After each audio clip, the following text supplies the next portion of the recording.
இல்ல இஷ்டமில்ல டேலாக் தான். பேசாதே என்கிட்ட போ. சொல்ற பேச்சு கேட்காத யாருமே அக்காவுக்கு தேவையில்லை. போ மம்மி கூப்பிடுங்க மம்மி உங்க பையனை. இவனுக்கும் எனக்கும் சம்மந்தமே கிடையாது. ஓகேவா? இவன் யாரோ நான் யாரோ.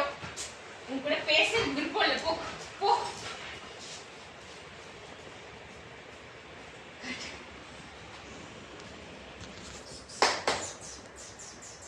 வெற்றி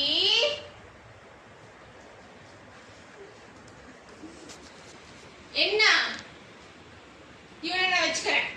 சரியா?